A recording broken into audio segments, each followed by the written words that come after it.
chegamos nesse ponto específico da oração, do qual me parece que a maioria das pessoas estão muito interessadas, desde cristãos a não cristãos. Nós vimos que na estrutura da oração do Pai Nosso, o Senhor Jesus, ele começa claramente nos mostrando quem é a pessoa principal da oração. A gente já vem falando isso já há alguns domingos. E a pessoa principal da oração não somos nós mesmos, mas o próprio Senhor, o próprio Deus. Mas como eu disse, você tem então a invocação, Pai Nosso, que estás nos céus. 3 pedidos então: a santidade do nome, o reino dele, a vinda do reino dele e a vontade dele sendo feita. E após esses 4 elementos, quer dizer, a invocação de a quem estamos falando e sobre quem ele é, aí sim, como 4ª petição, como 4º elemento aqui dentro das petições, finalmente entramos em cena. E, como eu disse, me parece que há um caminho que ele não é natural no reino de Deus. Ele é natural no império das trevas. E ele acaba sendo natural a nós que já estamos no reino. Ou seja, nós temos um paradoxo aqui entre naturalidade e antinaturalidade. Porque dentro do reino não era para ser assim. O que eu estou querendo dizer? O que não era para ser assim? Nos colocarmos diante de Deus e sempre os nossos pedidos são as primeiras coisas que aparecem. E quando muito, nós adoramos ao Senhor, quando muito, nós bendizemos o seu nome, quando muito, oramos pelos interesses do próprio Cristo.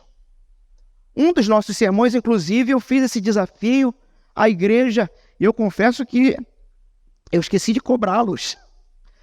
Não sei se vocês fizeram, espero que tenham feito, mas vocês lembram qual era o desafio? 1 semana. Lembram-se disso? 1 semana inteira se dedicando em oração a não pedir nada para você.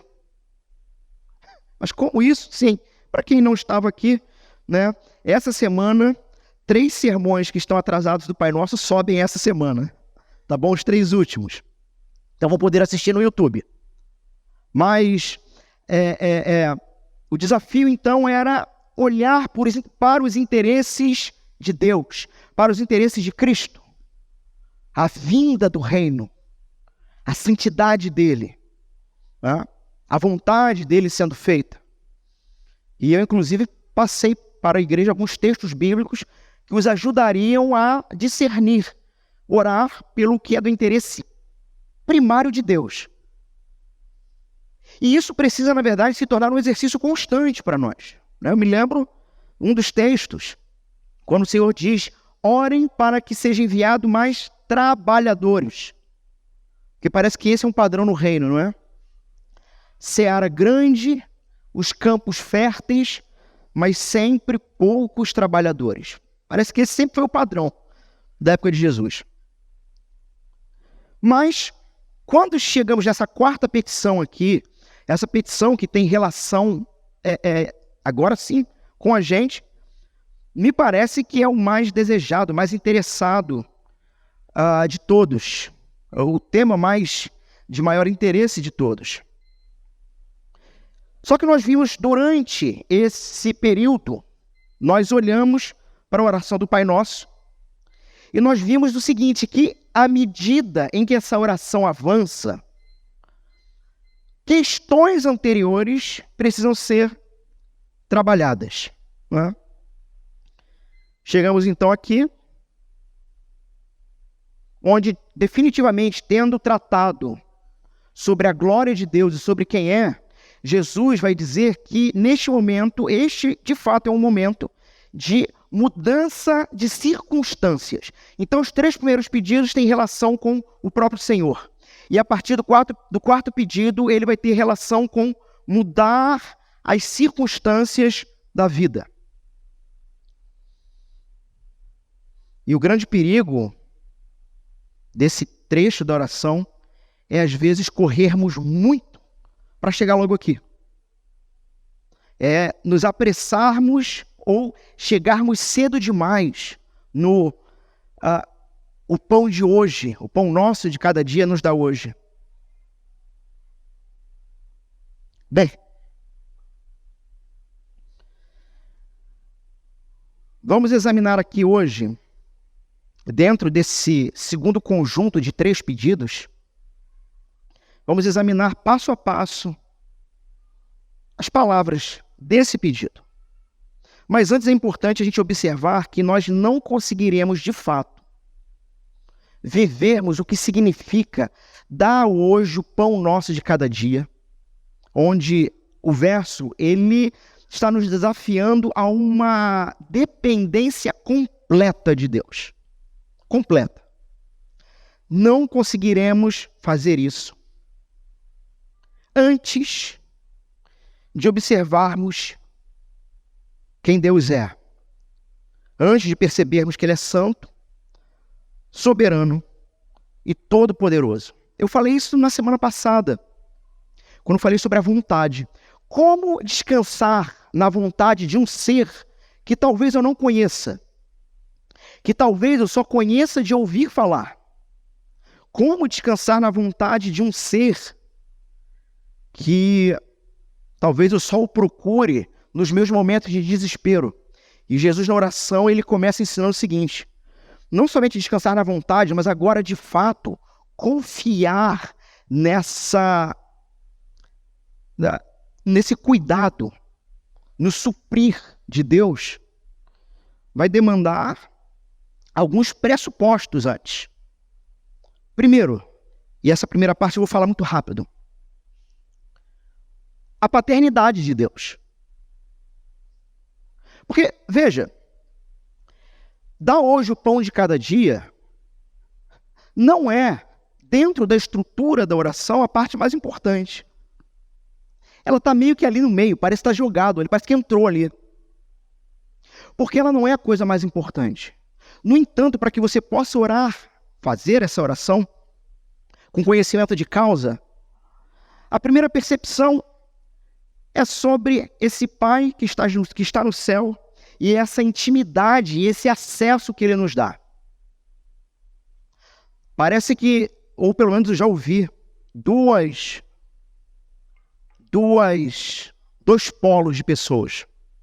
Uma que se coloca diante de Deus pedindo de tudo, mas apenas pedindo, como se fosse um grande gênio da lâmpada. É um extremo. Mas há um outro extremo de pessoas que dizem o seguinte: não, eu não vou incomodar Deus com esse pedido. Esse pedido talvez seja muito pequeno para Ele, talvez seja um pedido que eu mesmo consigo resolver. Pois é. O problema desse tipo de pensamento, tanto de um quanto de outro, é que não partem de uma relação franca e honesta com esse Deus. Primeiro, do cara que pensa que Deus é um gênio da lâmpada. Mas segundo, do cara que pensa o seguinte: não, existem certas coisas que eu consigo dar conta nessa vida. Só que Jesus está dizendo, Ele é um pai.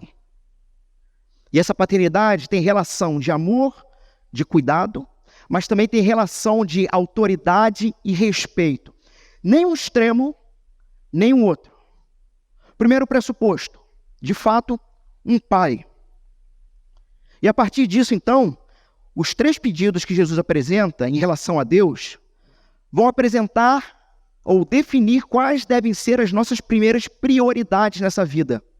Prioridades espirituais, prioridades que têm relação com o ser de Deus e os seus atributos. Santificado seja o teu nome, ensina a glorificar e reverenciar o nome de Deus, em toda e qualquer circunstância. Eu disse que ia ser rápido porque eu já preguei esses textos, mas apenas para dar a base do que vai ser dito e para os que não estavam aqui. Venha o teu reino, expressa o desejo de que o reino de Deus se manifeste definitivamente na terra. Então, prioridades espirituais. A santidade do nome dele. a manifestação definitiva do reino dele, trazendo justiça, paz e alegria.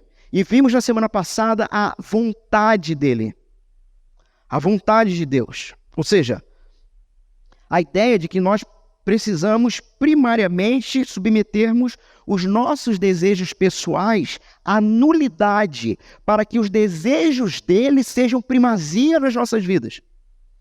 Uma das coisas que foi dita na semana passada, e muitos de vocês entraram em crise, pelo que eu soube, muitos ficaram assustados, e sei disso pelo que é conversado nos pequenos grupos que acontecem durante a semana, e se você ainda não está participando de nenhum, você está perdendo, ou talvez deixando de ganhar, melhor dizer, um pouquinho mais de amplitude do próprio sermão e até mesmo um pouco mais de graça, né?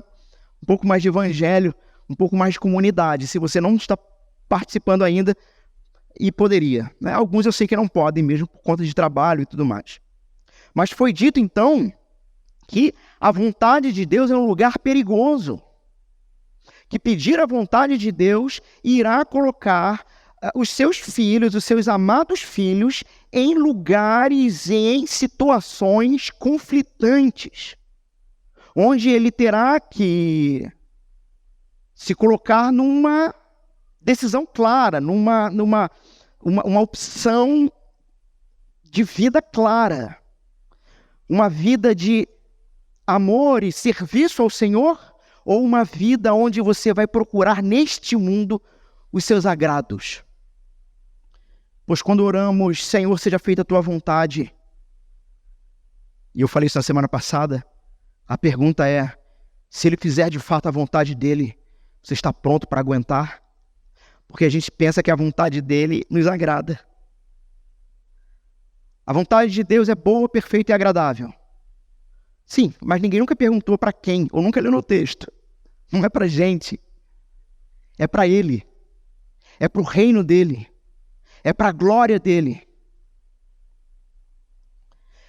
Tendo observado então as prioridades espirituais, agora sim Jesus nos chama para as prioridades pessoais, onde a primeira prioridade trata da provisão diária. O pão nosso de cada dia nos dá hoje. Um pedido, então, que tem relação com uma confiança e um cuidado diário de Deus. Um pedido que nos leva a pelo menos duas coisas, ou quatro. Quase que uma está conectada com a outra. Primeiro, dependência e confiança em relação a Deus. Mas, de novo, você não terá dependência e confiança em relação a Deus se você não o conhecer.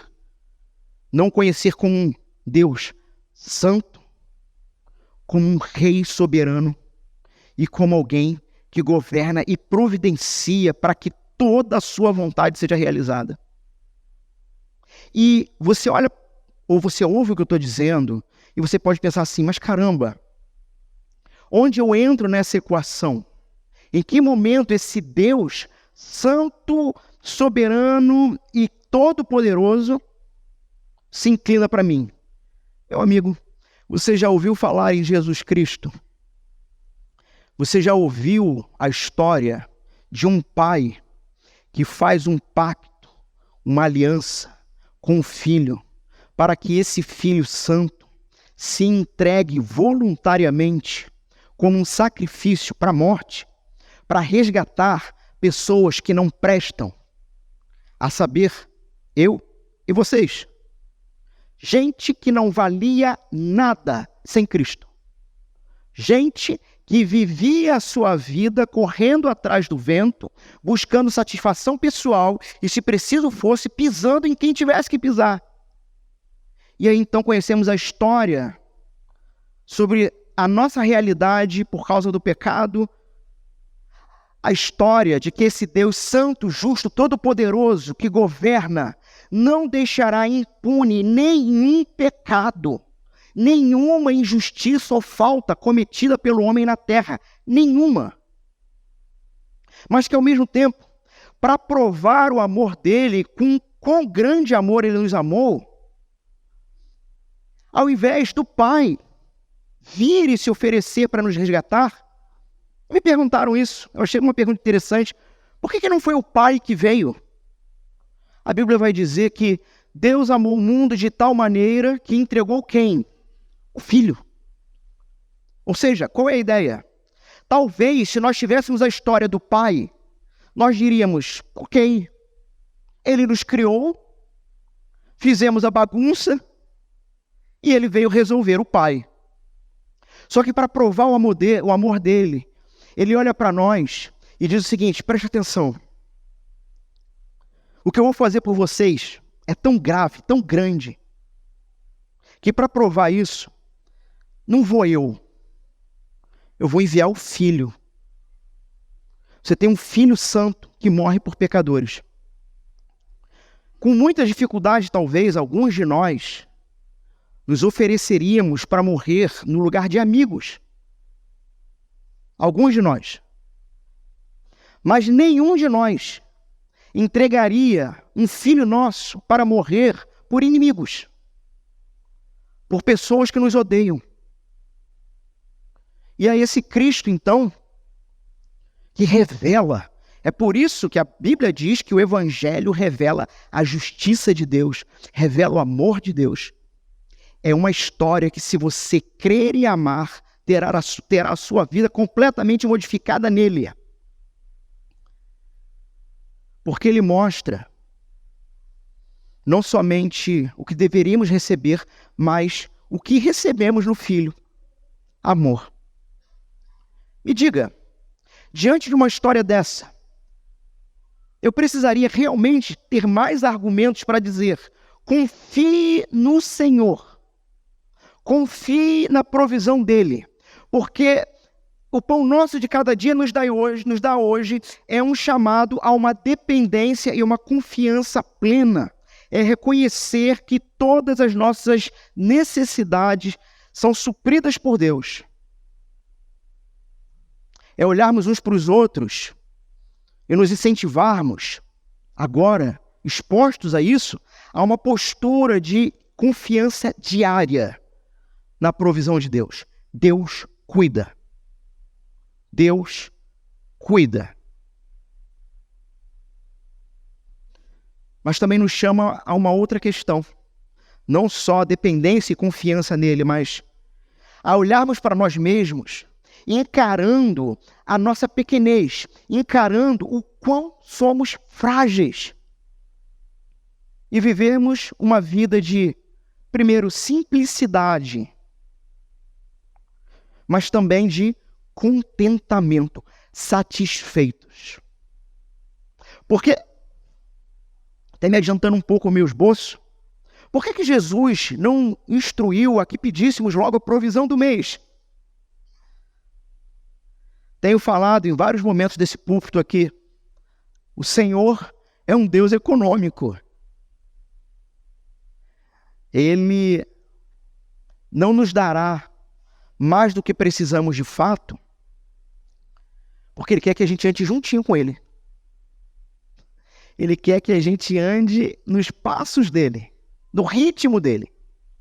E talvez você pergunte, mas pastor, já aconteceu na minha vida, de bênção de Deus, graça do Senhor, eu receber, chegar até mim mais do que naquele momento era necessário. Pois é, meu irmão, eu te pergunto, você gastou com sabedoria? Porque se não gastou com sabedoria, o que aconteceu foi que quando tu precisava, você não tinha. Porque o Senhor da providência, que dá o pão de cada dia, em determinados momentos da vida, Ele já providencia com antecipação o que você vai precisar. Nós é que somos tolos por acharmos que ganhamos como fruto do nosso trabalho. Ora, como você pensa, eu ganho do fruto do meu trabalho, eu me garanto, eu gastei agora, mas eu trabalho triplo e faço quádruplo financeiro. E como, com esse tipo de pensamento, ao mesmo tempo, você consegue orar e ainda fazendo expressão de piedade? O pão nosso de cada dia nos dai hoje, sabe? Fazendo expressãozinha de santo. Quando, na verdade, o seu pressuposto interior é, eu me garanto,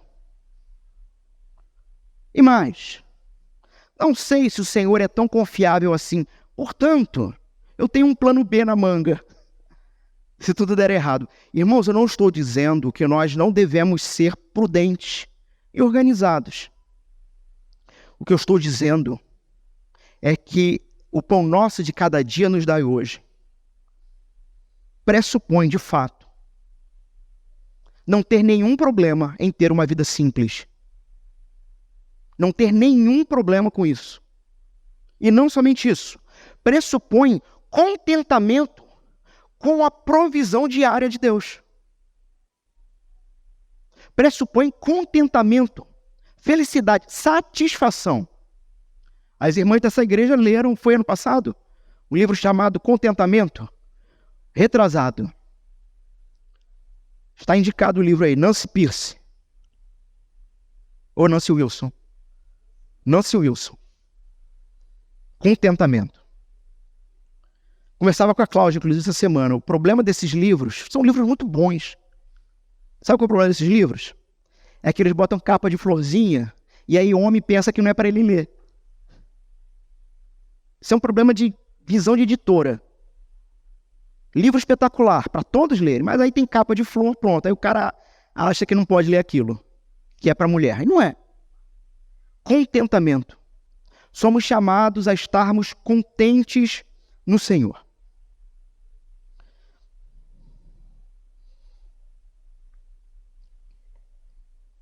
Nessa oração, a frase, dá-nos hoje o pão para esse dia, e aqui eu estou citando a frase na versão NVT. Eu sei que nessa igreja vários irmãos têm versões diferentes. A maioria das igrejas, as igrejas adotam uma versão, né? Para todos terem. Eu preferi não fazer isso. Eu acho interessante termos versões diferentes. Às vezes, no sermão mesmo, eu peço para que se leia versões diferentes. Então, essa versão da NVT, ela parece que ela faz mais jus, ela enxuga bem a ideia sobre esse pão diário. Então a frase pão nosso de cada dia, aqui, a gente vai ver aqui que ela vai transcender um alimento físico. Está falando de pão, literalmente, sim. Mas há um pressuposto, há um apontamento que nos leva para esse pedido sendo realizado na íntegra. Lá em Êxodo. Daqui a pouquinho nós vamos ver isso. Um pedido que lá em Êxodo, enquanto o povo peregrinava no deserto, tinha relação, sim, com algo físico. No caso, o pão. Mas também tinha relação com a vida espiritual do povo. Vocês vão se lembrar quando Jesus foi tentado, ele com fome, Satanás propõe que ele transforme pedras em pães. E Jesus vai dizer, não, nem só de pão viverá o homem, mas de toda palavra que procede da boca de Deus. Jesus estava citando um texto de Deuteronômio.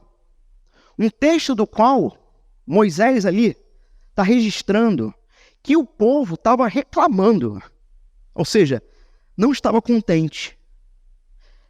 Mesmo tendo sido libertos do Egito, sentiam saudades das cebolas do Egito, dos alimentos, da fartura do Egito.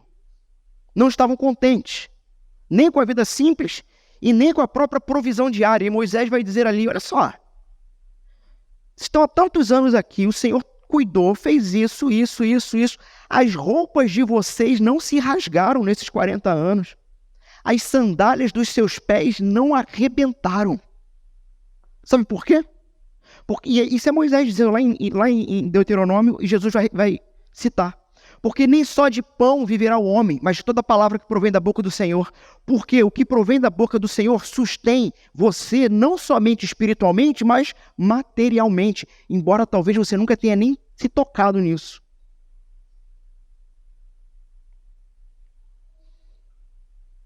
Nós temos então essa ideia, esse trecho da oração, que representa a provisão divina em todas as necessidades básicas. da nossa existência, da nossa vida.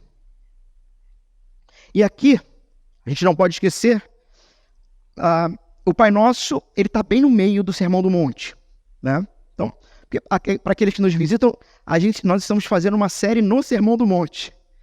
E agora no Pai Nosso virou um spin-off, né? Uma série dentro de uma série. Mas em todo o Sermão do Monte, o Senhor Jesus, ele está instruindo os seus discípulos e apresentando as prerrogativas do reino dele. Os teólogos, os exegetas vão dizer que o Sermão do Monte é o manifesto do reino, o reino que está se espalhando. E aqui nós percebemos mais uma lógica do reino. Uma lógica que ela vai se diferenciar da lógica humana, da lógica da sobrevivência do homem caído. Por quê? Porque a lógica da sobrevivência humana, ela vai ser caracterizada por uma constante luta. É uma ansiedade. Eu não sei nem que nome dá isso. Mas vocês devem saber. Porque nós sentimos isso. De vez em quando. Mas é um furor, é um medo, uma preocupação, uma constante luta por provisão, uma constante luta por segurança, uma luta incessante que te tira a paz da alma. Que, aliás, é a primeira coisa que vai ser retirada. Depois de você perder a paz da alma, você perde a paz e a comunhão dos seus irmãos. E o terceiro caminho é triste. Para retornar é difícil. Muito difícil. Mas essa é a lógica do império da qual nós fomos arrancados antes. Ninguém nasce cristão. Ninguém nasce salvo no Senhor Jesus. Todos nascem escravos da carne, do mundo e do diabo. Todos nascem no império das trevas, do qual, desde bebezinho, aprendem a fazer a vontade do seu Senhor, a saber, Satanás. Qual a primeira vontade do seu Senhor, Satanás? No bebezinho. Espero que vocês não se escandalizem com isso. Mas sim, o bebezinho. A primeira vontade dele é que a minha vontade seja feita. Que papai e mamãe se exploda. Um teólogo chamado Jonathan Edwards chamava as crianças da sua congregação, ele é do século XIX, chamava as crianças da sua congregação de little snakes, pequenas serpentes, que enquanto não forem mortas na cabeça pelos pés do Senhor, não se tornarão nova criatura. Isso é o ser humano. E o problema é que, uma vez arrancados do império das trevas e colocados no reino do amor, continuamos ainda tendo a tendência de viver segundo o padrão do império das trevas, que é uma vida louca, corrida, em busca, de novo, de provisão, segurança e controle. Você quer conhecer um não cristão?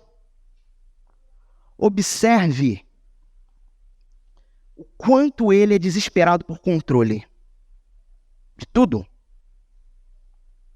Você quer conhecer um cristão fraco na fé? Observe o quanto ele anda desesperado nessa vida por não conseguir controlar, porque não está descansando no governo, na soberania, na vontade, e consequentemente, quando ora, Senhor, dá o pão de cada dia, na verdade é um cínico, porque ele não confia no Senhor. Tudo isso acontece, essa lógica do mundo caído, após o pecado de Adão e Eva. A humanidade ali, em Gênesis 3, passa a viver debaixo de uma maldição. E que maldição é essa? Uma maldição E veja, irmãos, dada pelo próprio Deus, né? Tem alguns lugares por aí que tem umas bobagens de maldição, maldição hereditária, que o demônio vai te amaldiçoar ou coisa parecida. Cuidado, né? Não pisa na galinha da esquina. Sabe esses negócios? Crente não tem medo dessas coisas, não. Na Bíblia, de ponta a ponta, só tem um que amaldiçoa: Deus. Ele que é o Senhor. Ele que é o Senhor. E ele, então, vai amaldiçoar. A ideia aqui está dentro de uma das maldições de Gênesis 3, da queda humana, onde essa maldição vai exigir agora trabalho duro, trabalho árduo, contínuo, para obter sustento. E essa maldição, dada por Deus por causa do pecado humano, vai gerar um modo de vida marcado por, pelo menos, 5 coisas. Trabalho árduo e cansaço. É fruto do pecado. Uma necessidade de trabalhar intensamente para garantir o pão diário. Mas na hora da ceia vai orar, seja feita, dá o pão de cada dia. Isso é cinismo. Então vocês já começam a ter aqui, inclusive, o que você precisa se arrepender antes de tomar ceia hoje. Porque, meus irmãos, o que eu estou falando não é uma coisa que atinge só você. Atinge qualquer um e todos nós, e até a mim.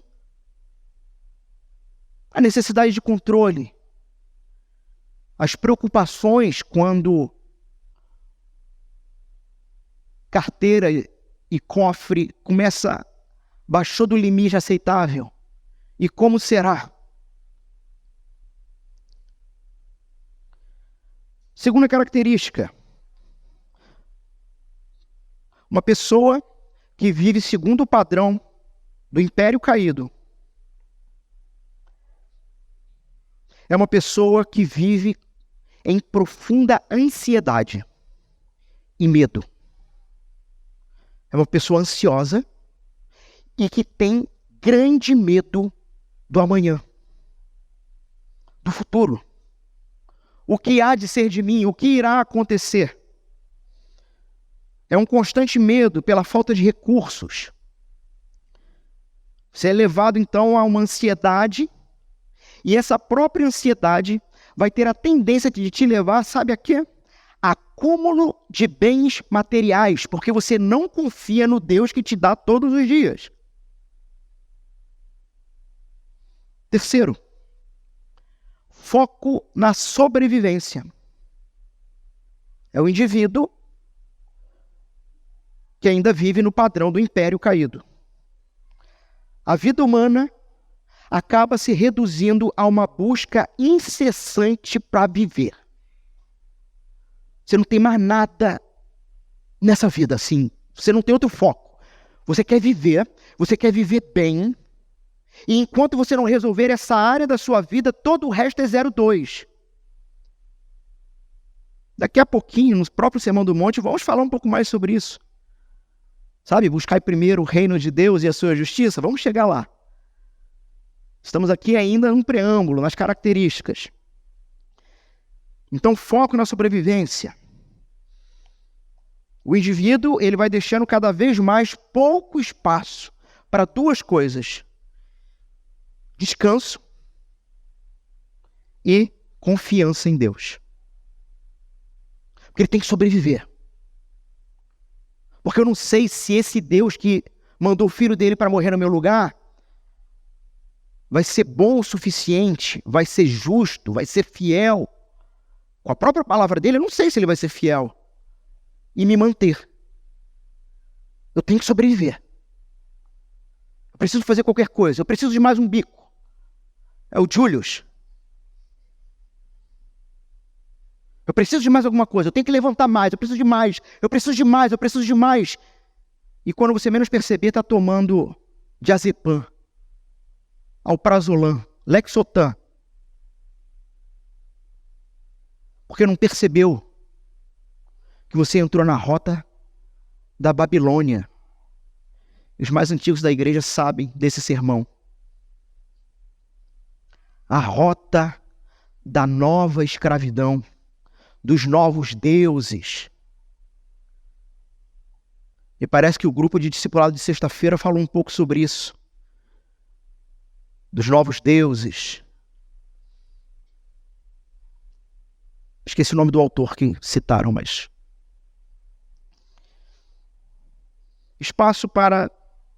pouco espaço para descanso e para confiança em Deus. E, meus irmãos, quando nós olhamos para esse texto, a referência clara é nos lembrarmos da história do maná no deserto. Somos lembrados ou relembrados da provisão de Deus para os israelitas no deserto.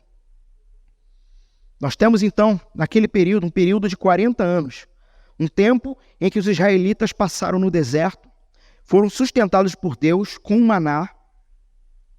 E a ideia do maná e do sustento ali, na verdade, reforçava uma ideia, e deve nos reforçar quando fazemos esse link, a confiança na provisão divina, que é constante.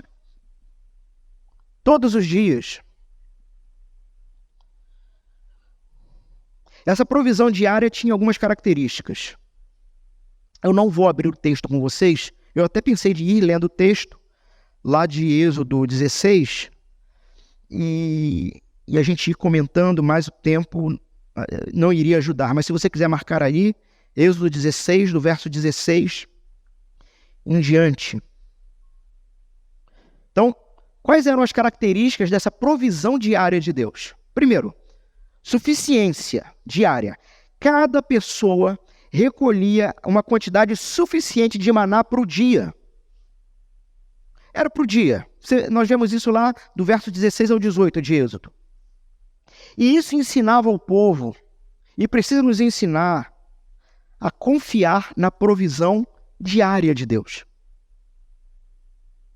Primeira característica do maná: suficiência diária.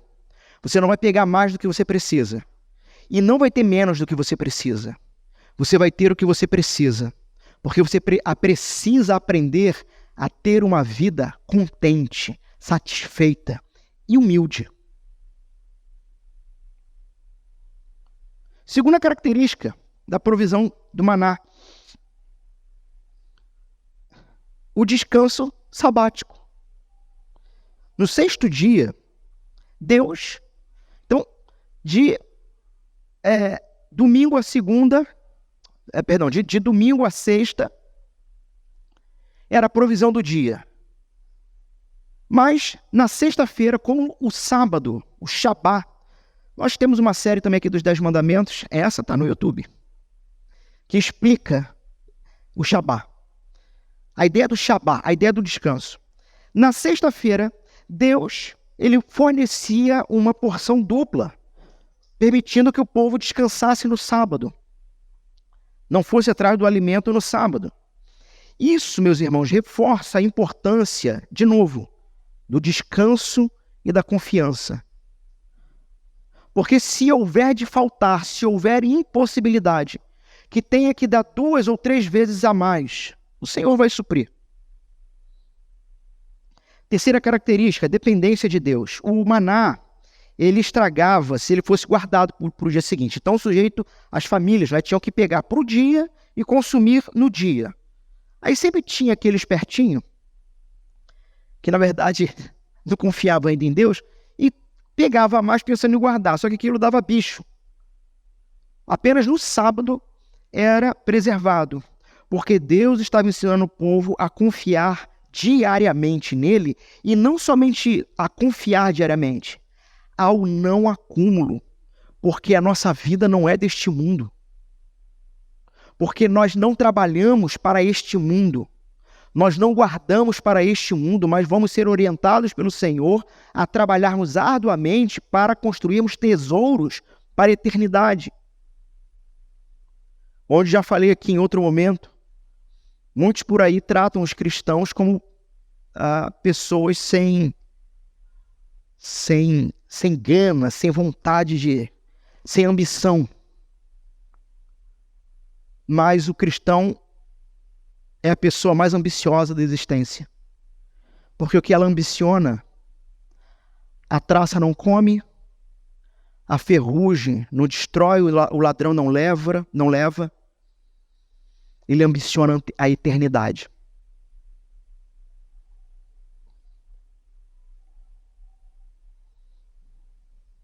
Nós temos então aqui a lógica do reino. A lógica do reino de Deus, ilustrada aqui na providência do maná, vai se contrastar com a lógica da sobrevivência humana.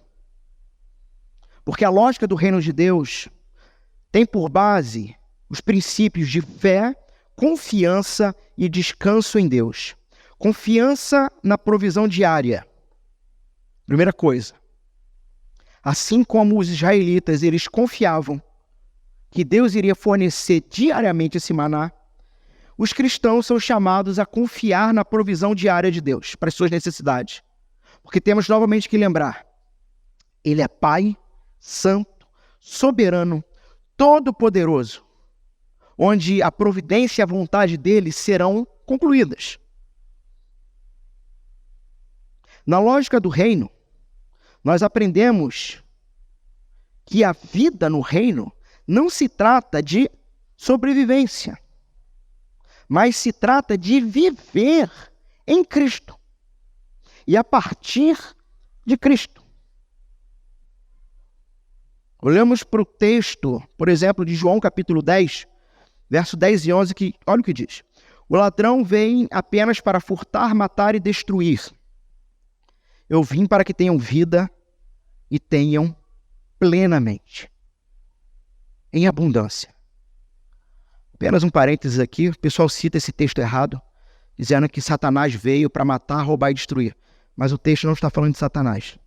O texto está falando de falsos pastores. Fecha parênteses. Mas Jesus veio para que tenhamos vida e plena. E ele continua, eu sou o bom pastor. O bom pastor dá a sua vida pelas suas ovelhas. Do que mais você precisa, então, para parar com o cinismo de acreditar que a sua vida se encontra nas suas mãos? Não. A sua vida se encontra nas mãos daquele que disse, eu morrerei para que você viva.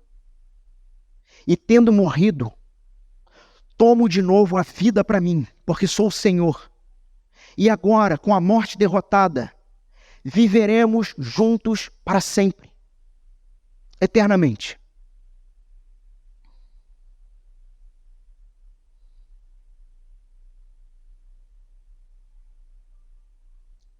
Somos levados, então, dentro da lógica do reino, a uma vida de gratidão e de contentamento com o Deus que provê. E uma vida de gratidão e contentamento necessariamente nos leva a rejeitar a ansiedade e o acúmulo excessivo. Filipenses capítulo 4, versos 6 e 7 diz, ouçam, não andem ansiosos por coisa alguma, mas em tudo, pela oração e súplicas, e com ação de graças, apresentem os seus pedidos a Deus. Vocês perceberam o oposto da ansiedade? O oposto da ansiedade não é não ficar ansioso no sentido simplesmente, você fecha os seus olhos, faz uma força mental e diz, eu não vou ficar ansioso, eu não vou ficar ansioso. Não. O remédio para a ansiedade é se colocar em oração diante do Senhor. Mas o conhecendo, e a partir daqueles pressupostos que eu estou martelando muito aqui. Santo, soberano, todo-poderoso, que cuida e que matou o próprio filho para que você viva. É esse que disse, eu vou cuidar de você. E quando a ansiedade bater na porta do seu coração, traz para mim, entrega para mim. E Paulo continua aqui em Filipenses. E a paz de Deus, que excede todo entendimento, guardará os seus corações e as suas mentes em Cristo Jesus. Paulo, falando a Timóteo, capítulo 6, a partir do verso 8. Apóstolo Paulo agora dizendo, novamente, de fato, a piedade com contentamento é grande fonte de lucro, pois nada trouxemos para este mundo e dele nada podemos levar. Por isso, tendo o que comer e com o que vestir-nos, sejamos com isto satisfeitos. Confrontador, não é? Quando nós olhamos para esse mundo de consumo, quando nós olhamos para o anúncio do lançamento do mais novo iPhone, ou qualquer coisa parecida, quando olhamos para a vida pueril, de consumo rápido, de qualquer coisa, de comida à informação, e o quanto tudo isso vai nos enlouquecendo. E vem o apóstolo Paulo e diz um negócio desse. Mas ele disse um negócio desse porque Jesus disse antes lá atrás: orem e orem com fé, o pão de cada dia. Dá o de hoje. E Paulo continua aqui para Timóteo. Verso 9. Os que querem ficar ricos caem em tentação, em armadilhas e em muitos desejos descontrolados e nocivos, que levam os homens a mergulharem na ruína e na destruição.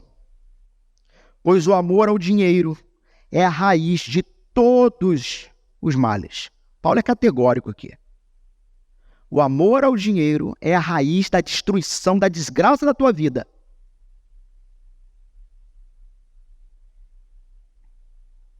Algumas pessoas, por cobiçarem o dinheiro, Paulo ainda, desviaram-se da fé e se atormentaram a si mesmas com muito sofrimento.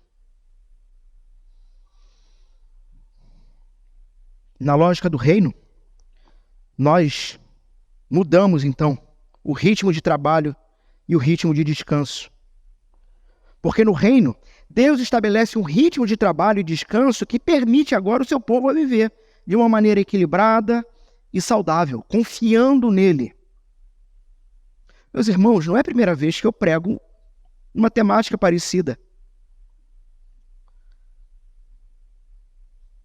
Nós vimos aqui do período do maná. O padrão é 6 dias de trabalho e 1 de descanso. Eu até brinco que hoje na nossa cultura ocidental, para alguns que têm a graça de não trabalhar sábado, né? Acabam tendo 2 dias de descanso. Mas ainda assim, andamos em grande desespero atrás de segurança e provisão, guardando caso Deus fale comigo. Somos lembrados, ou somos levados a nos lembrar, de que é Ele quem dá o pão de cada dia. Ou seja, não somos nós que conquistamos, mas Ele conquista. E a partir dessa realidade, nós olhamos para o salmista no Salmo 127. E olha o que ele diz.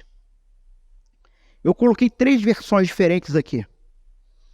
NAA, versão da Bíblia, NVI e NVT. Eu vou ler só a NVT para ganharmos tempo. Diz o seguinte,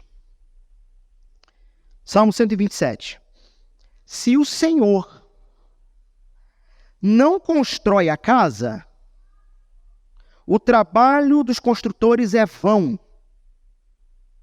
Se não é... Preste atenção aqui no que eu vou dizer. Já falei isso aqui várias vezes, eu sou o pastor de vocês, não estou jogando conversinha para o alto. Aqueles que nos visitam, não se espantem. Mas eu estou falando com as ovelhas que o Senhor me deixou. Eu só não vou dizer nome, para não constranger. Mas o Senhor diz na sua palavra, se não é Ele que está construindo a sua casa, se não é Ele, em vão é o seu trabalho. Você está trabalhando para nada. A traça vai comer. O consumismo, a vida supérflua vai levar. Você não vai ver o fruto do seu trabalho, porque você não está confiando no Senhor que sustém, mas está enlouquecido nesse mundo, se não é ele que constrói, você está perdendo sua vida, vai criar cabelos brancos rápido, está perdendo sua energia, porque você não verá o fruto do seu penoso trabalho, porque não está nele. Porque por causa do seu trabalho, o reino e a justiça estão ficando de lado. E ele continua. Esse salmo é espetacular. Se o Senhor não protege a cidade, de nada adianta guardá-la com sentinelas. Não é você que protege o seu lar. É o Senhor. É inútil, verso 2, trabalhar tanto. Eu gostei da NVT por isso. Aqui ela é bem direta. É inútil. Vocês estão ouvindo o que o Senhor Deus está dizendo no salmo dele? É inútil trabalhar tanto. Inútil. Talvez uma meia dúzia aí poderia dar os braços e cantar aquela canção, inúteis. A gente somos inúteis. E não é falta. Chega a hora que, irmãos, chega uma hora que eu, como pastor, e alguns outros irmãos preocupados, a gente já não tem mais o que falar para vocês. Não tem mais o que falar para vocês. Não tem o que fazer. A gente começa a fazer oração imprecatória. Que o Senhor pese a mão. Porque não ouve a palavra de Deus. É inútil trabalhar tanto, desde a madrugada até tarde da noite, e se preocupar em conseguir alimento. Pois Deus cuida dos seus amados enquanto dormem. Sabe por que você pode estar tão louco nessa vida? Chuta. Porque você não dorme.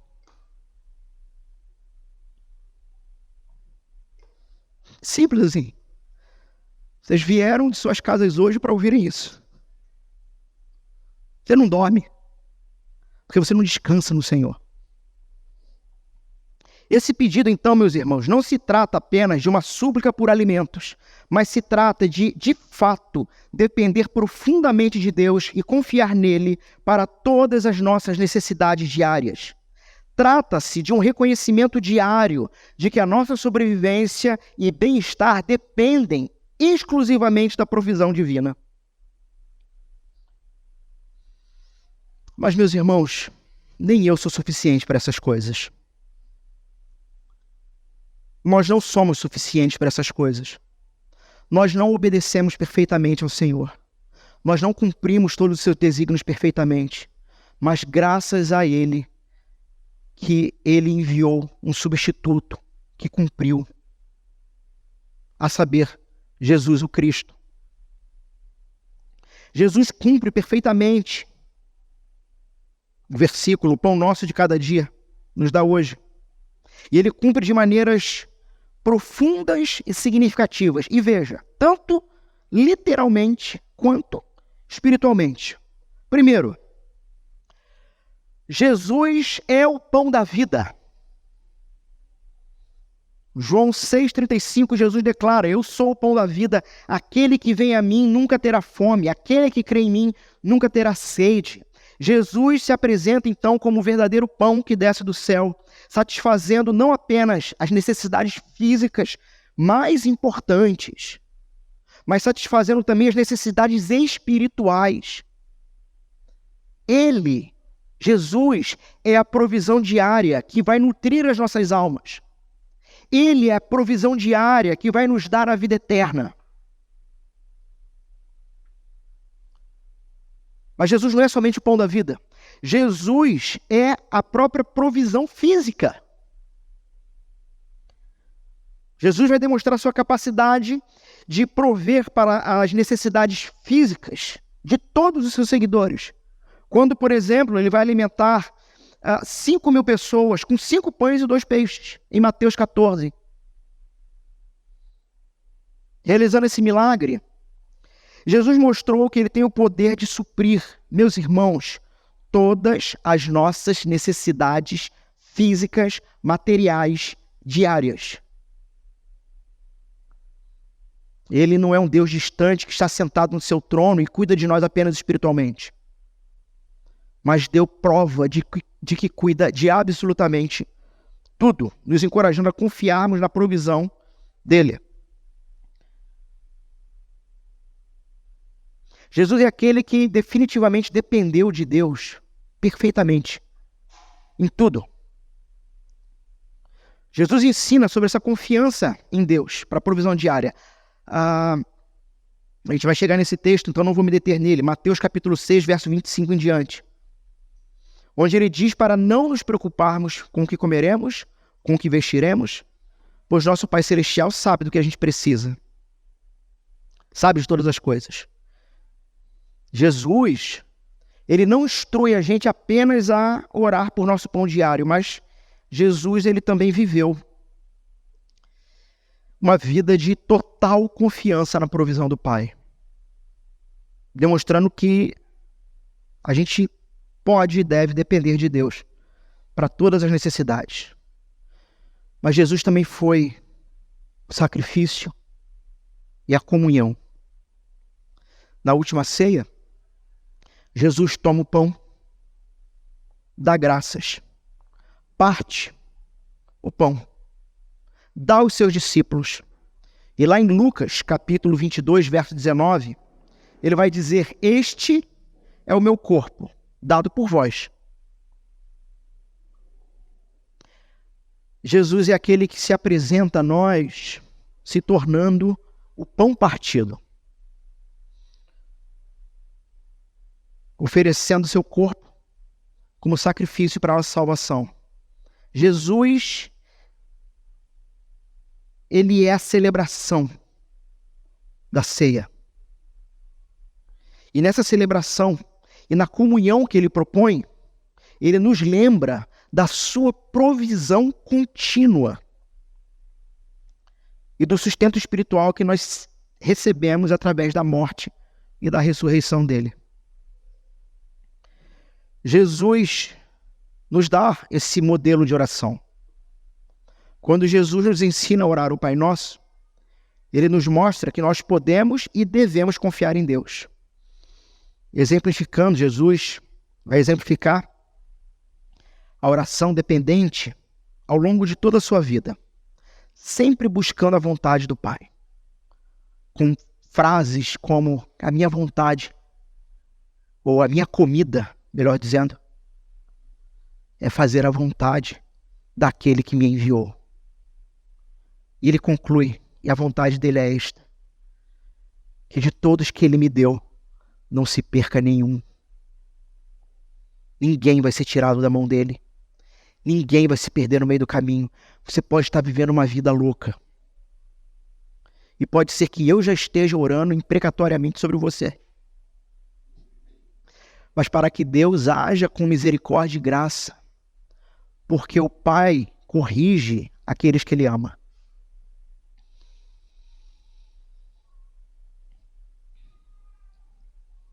Em suma, Jesus cumpre o versículo, pão nosso de cada dia. Ele é o pão da vida que nos sustenta espiritualmente. Ele é o provedor das nossas necessidades físicas. Ele é o modelo de total dependência de Deus. Ele é o sacrifício que nos oferece comunhão eterna com Deus. Ele é o exemplo vivo do cuidado diário e da provisão de Deus.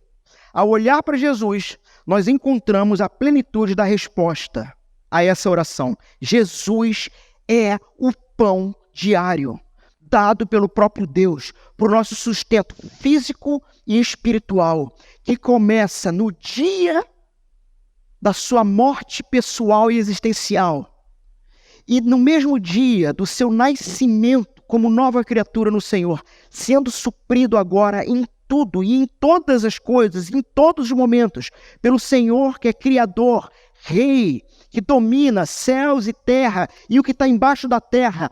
Tudo está dentro das ordens dele. E ele está dizendo para você: ande comigo, porque eu cuido. Esse é Jesus. Aplicação e conclusão. Meus irmãos, eu tenho tomado a decisão de exercer misericórdia para com os irmãos e não pregar 2 horas. E acabamos de completar 1. Mas eu já sabia que isso ia acontecer. Então eu tenho aqui... Eu tenho 5 aplicações, mas eu só vou trazer 1. Porque tomei a decisão de as outras 4 transformar em devocionais para YouTube ou para o Instagram. E aí, ao longo da semana, os irmãos vão poder ver as outras aplicações aí nas mídias aí. Tá bom? Então, para vocês saberem quais são. Isso aqui vai virar uma devocional. Por que Jesus nos ensina a pedir o pão de cada dia em vez de provisões para um período mais longo? Eu vou responder isso online. Como podemos aplicar a lição da dependência diária num mundo que valoriza a autossuficiência e o acúmulo? De que maneira nós temos experimentado a provisão diária de Deus, tanto físico quanto espiritualmente? A gente consegue perceber? Você tem visto? Você consegue discernir? Vamos trabalhar isso. Como esse verso nos impulsiona para a prática da vida missional, tanto como indivíduos como igreja. Veremos isso ao longo da semana. E para finalizar aqui, eu quero tratar do seguinte. Como o conceito de pão nosso nos ensina sobre a importância da comunidade e de compartilhar com os outros. Meus irmãos, eu serei muito breve. Muito breve, muito breve. Nós teríamos aqui bastante coisa para ver. Talvez isso aqui também vire uma devocional. Mas basicamente, meus irmãos, nós temos o primeiro pedido em relação a nós, na oração, no plural. E não é à toa. Não é à toa. Imagine uma grande mesa de jantar. Imagine que nessa mesa, todos nós nos reunimos para comer. Cada pessoa traz algo para compartilhar. Juntos, todos teremos mais do que o suficiente. Temos aqui uma imagem, uma ideia interessante de entender esse conceito do pão nosso. Uma provisão que é para todos e que não é apenas para um. Porque ainda assim, mesmo tendo exposto ou tendo sido expostos, todos nós, a esse texto hoje, ainda assim temos uma tendência, ou teremos uma tendência muito grande do singular. Definitivamente não vou trabalhar isso aqui, não vai dar tempo, eu vou só resumir.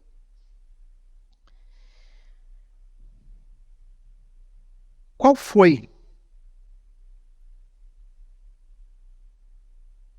a última vez em que, de fato,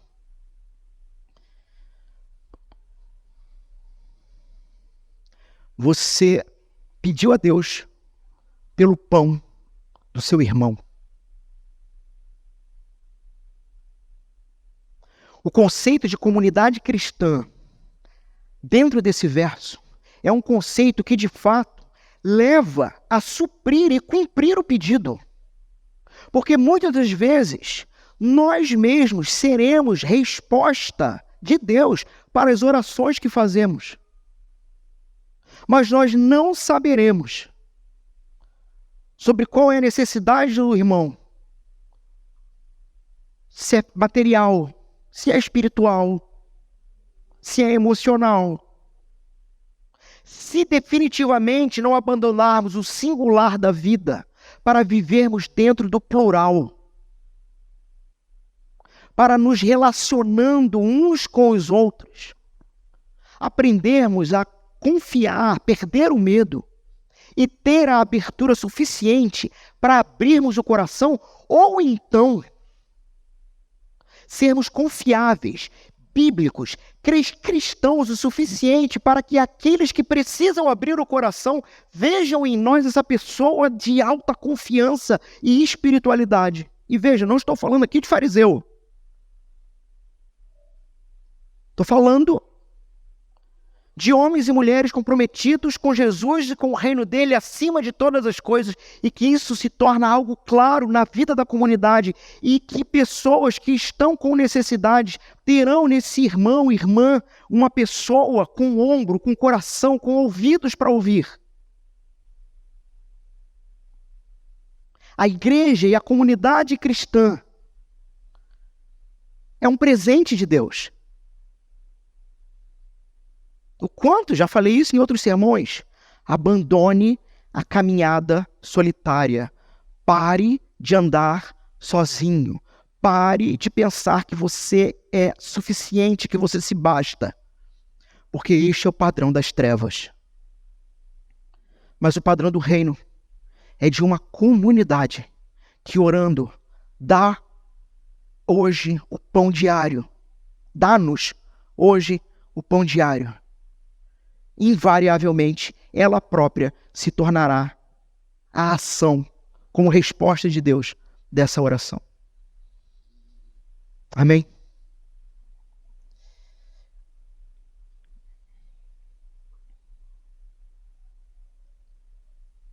Que tenhamos, então, dependência diária de Deus, crendo na provisão física e espiritual de Jesus.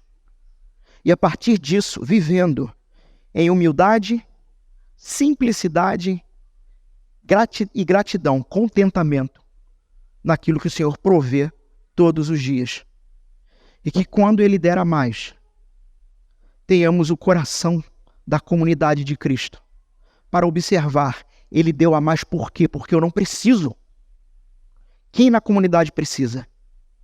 O Senhor irá direcionar com zelo e oração.